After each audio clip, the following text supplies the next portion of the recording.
Hoy en día, la razón principal por la que la mayoría de la gente conoce a Mark Cuban es por Shark Tank y los Mavericks. Es famoso por hacer ofertas con plazos cortos y lanzarse sobre los emprendedores cada vez que se siente que algo no encaja. I'm so out. Basically. But yeah, but that's what she is. She's a gold digger. She's a gold digger. No, she's not a gold digger. Did you just call me gold digger?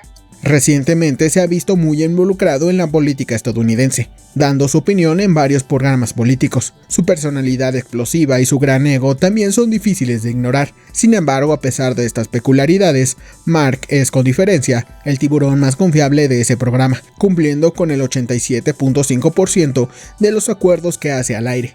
Esto es casi el doble que todos los demás tiburones, pero cuando se considera que su fortuna asciende a $5.900 millones, lo que equivale a 5 veces la riqueza combinada de los demás tiburones, no es sorprendente que pueda permitirse ser mucho más flexible con sus acuerdos.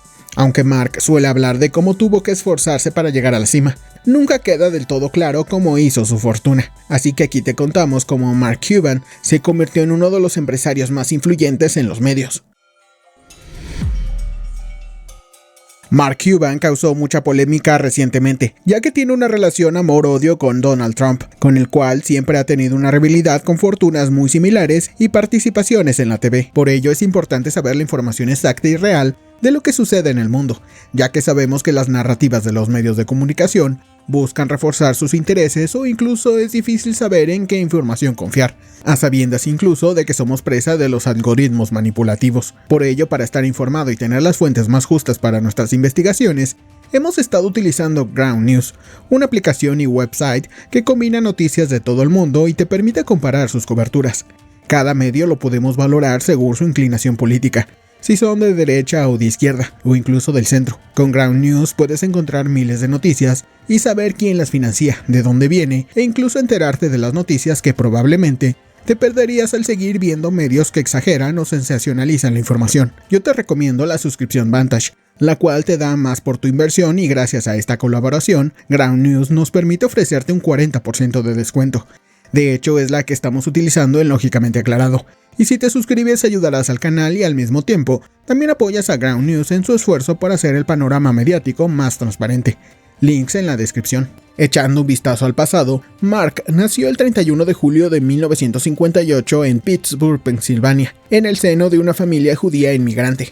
Por parte de su padre, su familia provenía de Rusia, y su abuelo paterno había cambiado el apellido familiar de Chambensky a Cuban cuando llegó a Ellis Island. Mientras tanto, por parte de su madre, su familia era originaria de Rumania. En Estados Unidos, su padre trabajaba como tapicero de automóviles, mientras que su madre era ama de casa. La familia de Mark no era particularmente adinerada, pero desde muy joven, él siempre buscaba formas de ganar dinero. Por ejemplo, a los 12 años, vendía bolsas de basura puerta a puerta hasta que pudo permitirse comprar unos costosos zapatos de baloncesto. De manera similar, a los 16 años, cuando el periódico en el que trabajaba entró en huelga, Mark aprovechó la oportunidad para vender periódicos traídos desde Cleveland hasta Pittsburgh. Claramente Mark se las arreglaba bastante bien como adolescente, pero no tenía interés en quedarse en el mismo nivel. Se esforzó en la escuela secundaria y se graduó un año antes, lo que permitió inscribirse en la Universidad de Pittsburgh.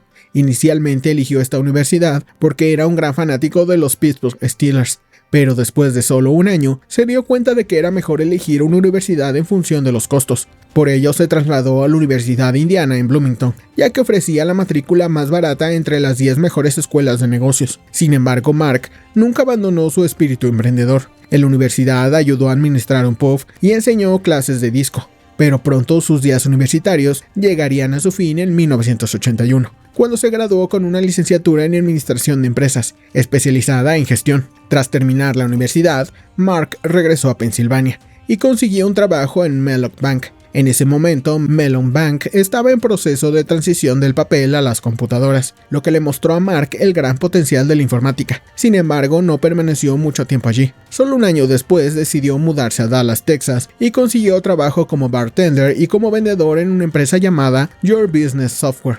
Incluso hoy en día, Mark dice que si tuviera que empezar desde cero, ser vendedor durante el día y bartender toda la noche es exactamente lo que haría. De esta manera tendría un ingreso estable como bartender y un ingreso escalable como vendedor.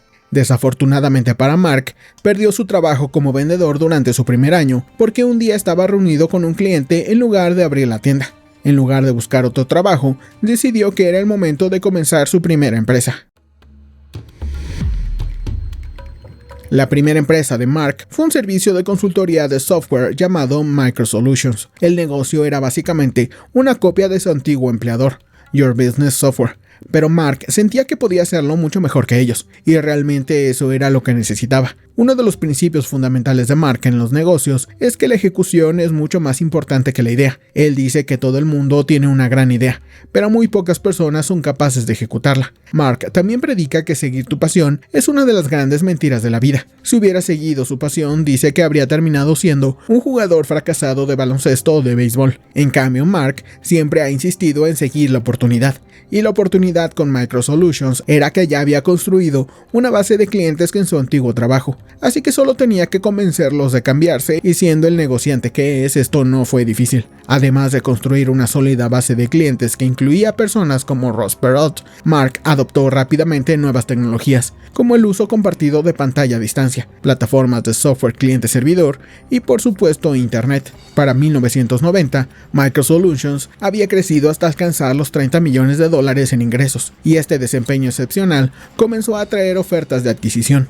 Ese mismo año, Mark vendió MicroSolutions a CompuServe por $6 millones, lo que después de impuestos le dejó alrededor de $2 millones. Ajustando por inflación, estamos hablando de aproximadamente $4.2 millones.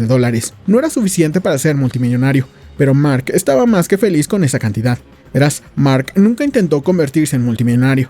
Solo quería ser financieramente libre y disfrutar su vida, y $4.2 millones eran más que suficientes para lograrlo. Uno de sus primeros movimientos después de recibir el dinero fue gastar $600,000 en un pase ilimitado de American Airlines. Como su nombre lo indica, esto permitía viajar en primera clase con American Airlines de forma ilimitada. Durante los siguientes 5 años, Mark utilizó el pase para viajar por el mundo y festejar como un loco.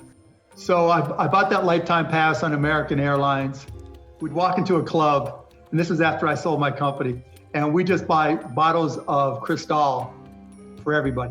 Al final, el costo por milla del pase resultó ser de solo 12 centavos, mientras que el costo promedio de un boleto de avión comercial es de aproximadamente 11.5 centavos por milla, con la gran diferencia de que Mark viajaba en primera clase. Claramente esta fue una terrible decisión de negocios por parte de American Airlines, y probablemente por eso descontinuaron el pase. Sin embargo, aún sigue siendo válido para quienes lo compraron en su momento. Hoy en día, Mark es una de las únicas 25 personas en el mundo que todavía tienen este pase. Mark disfrutó al máximo de su vida trotamundos en la década de los 90, pero no tardó mucho en meterse en otro negocio.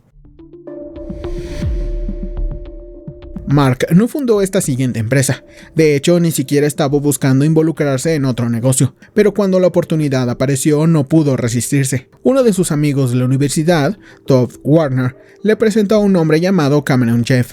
Cameron había fundado una empresa llamada Cameron Audio Networks en 1989, especializada en la transmisión de partidos deportivos de otras ciudades. Inicialmente, Cameron intentó vender dispositivos satelitales portátiles para transmitir los juegos, pero a principios de los años 90 cambió el streaming por internet. Siendo un fanático del baloncesto, Mark se interesó mucho en la idea y acordó invertir $10,000 a cambio del 2% de la empresa, lo que valoraba el negocio en $500,000. Esto era en realidad una valoración bastante alta, dado que ni siquiera se habían lanzado aún. Cameron todavía estaba negociando los derechos de transmisión con las emisoras, pero a pesar de que el negocio estaba en una etapa temprana, Mark se interesó cada vez más. Finalmente ofreció hacerse cargo de la empresa, y Cameron aceptó, probablemente porque no esperaba que el negocio creciera tan rápido o simplemente tanto. Sin embargo, esto resultó ser un error enorme para Cameron. Mark rebautizó la empresa como Audionet y lanzó el servicio en septiembre de 1995.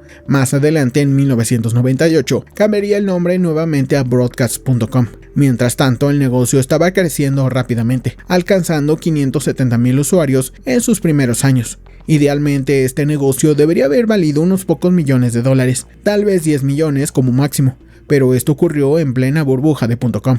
Cuando Mark sacó la empresa a la bolsa en 1998, las acciones subieron un 250% en el primer día de cotización, lo que valoró la empresa en $1,000 millones. Como Mark poseía el 30% de la empresa, su patrimonio neto saltó a $300 millones. Más tarde, en 1999, Mark diversificó la empresa en un streaming de video, ayudando a Victoria's Secret a transmitir en vivo un desfile de moda. Ese mismo año, Yahoo ofreció comprar la empresa por $5.700 millones, y para Mark aceptar la oferta era una decisión obvia, ya que esto le generaría alrededor de $1.000 millones. Hoy en día esta adquisición es considerada una de las peores de la historia, ya que Yahoo terminó cerrando el servicio en 2002. Si quieres saber más, ve este video. Honestamente, creo que la culpa del fracaso fue en gran parte de Yahoo. Solo hay que ver lo grande que es el streaming hoy en día. Tenemos YouTube, Twitch, Netflix, Hulu, Prime Video y otras más plataformas. Netflix por sí solo vale $250.000 millones en la actualidad, así que creo que Yahoo desperdició una oportunidad gigantesca con Broadcast.com. Lo mismo se podría decir de Mark. En lugar de vender la empresa, podría haber intentado navegarla a través del colapso de la burbuja.com, y si hubiera logrado convertirla en algo como YouTube, hoy en día valdría decenas de miles de millones de dólares. Pero Mark prefirió tomar los $1.000 millones por adelantado y no se le puede culpar por ello. Después de la adquisición, vendió todas sus acciones de Yahoo en menos de un año, lo cual fue una jugada muy inteligente, dado lo que estaba por venir. Y con eso Mark se convirtió oficialmente en multimillonario, no solo en papel, sino que en efectivo.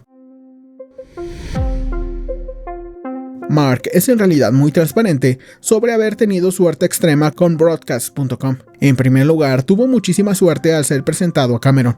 Luego tuvo muchísima suerte de que Cameron aceptara dejar que Mark tomara el control de la empresa. Y finalmente tuvo muchísima suerte de que Yahoo ofreciera comprar la empresa, que estaba perdiendo dinero por miles de millones. Mark dice que si tuviera que empezar de nuevo, llegar a millones o decenas de millones, tal vez no sería un problema, pero para alcanzar los $1.000 millones tendría que volver a tener mucha suerte. De todos modos, después de la venta, Mark comenzó a derrochar su nueva riqueza. En octubre de 1999, compró un jet Gulfstream por $40 millones a través de internet, lo que le valió un récord mundial por realizar la transacción de comercio electrónico más grande de la historia. Poco después, en enero del año 2000, Mark compró los Dallas Mavericks por $285 millones. Mark realmente no estaba tratando de hacer una inversión con el equipo, simplemente amaba el baloncesto y quería ayudar a llevar al equipo a la cima. Sin embargo, irónicamente, esto se convirtió en una inversión fantástica gracias al rendimiento estelar del equipo. Antes de que Mark comprara los Mavericks, solo ganaban el 40% de sus partidos,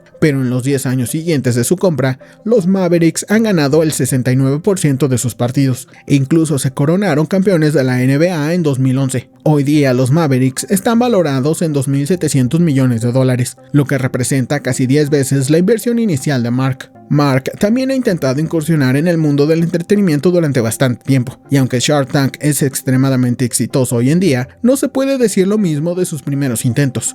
Uno de sus primeros intentos en la televisión fue en 2004, cuando produjo un programa llamado The Benefactor. El programa era algo parecido a The Apprentice. 16 concursantes competían en varios desafíos para ganar $1 millón, y Mark evaluaba su desempeño a lo largo del show. Pero desafortunadamente, los índices de audiencia fueron tan bajos que la serie fue cancelada antes de que se transmitiera toda la primera temporada. Alrededor de la misma época, Mark también compró Magnolia Pictures y los cines Landmark. Aunque estas han sido buenas inversiones, no han sido nada espectacular. Sin embargo, algo espectacular es lo que estaba a punto de ocurrir. Mark apareció por primera vez como un tiburón invitado en 2011, y no pasó mucho tiempo antes de que se convirtiera en un tiburón regular. Desde que se unió al equipo, los índices de audiencia del programa se han disparado y es uno de los tiburones más buscados por los emprendedores. En las primeras 10 temporadas de Shark Tank, Mark cerró más de 100 acuerdos en televisión, y dado que tiene la tasa de cierre más alta, podemos asumir que la mayoría de ellos se concretaron. En términos de dinero invertido, hasta 2015 Mark ha invertido un total de $19.85 millones en el programa, y hoy esta cifra probablemente esté más cerca de los 40 millones, lo que lo convierte en el mayor inversor del show. Sin embargo, en términos de porcentaje de su patrimonio neto invertido, Mark es el más bajo, ya que ni siquiera ha invertido el 1% de su fortuna, porque simplemente es demasiado grande para eso. De todos modos, Mark tiene la reputación de hacer ofertas de corta duración y le encanta criticar a las empresas de suplementos, pero al final del día siempre apoya a los emprendedores. Originalmente, los emprendedores que aparecían en Shark Tank están obligados a dar a la productora el 2% de sus ganancias o el 5% de la participación en su empresa si querían aparecer en el programa. Honestamente, esto no es un maltrato, considerando que las ventas suelen explotar después de salir en Shark Tank, pero Mark pensó que la productora ya ganaba suficiente dinero y que no necesitaba quedarse con la parte de los negocios de los emprendedores, así que amenazó con abandonar el programa si la empresa no eliminaba el impuesto Shark Tank, y dado lo importante que es Mark para el show, la productora aceptó. Y así fue como Mark Cuban pasó de ser un adolescente vendiendo bolsas de basura a convertirse en el multimillonario favorito de todos en Shark Tank y ser una voz autorizada en la economía en Estados Unidos. ¿Creen ustedes que Mark solo tuvo suerte en Broadcast.com? Coméntalo abajo. También dale like si deseas tener la misma suerte que Mark. Y por supuesto considera suscribirte para ver más preguntas respondidas lógicamente en Lógicamente Aclarado. Mi nombre es Moisés y nos vemos en el siguiente.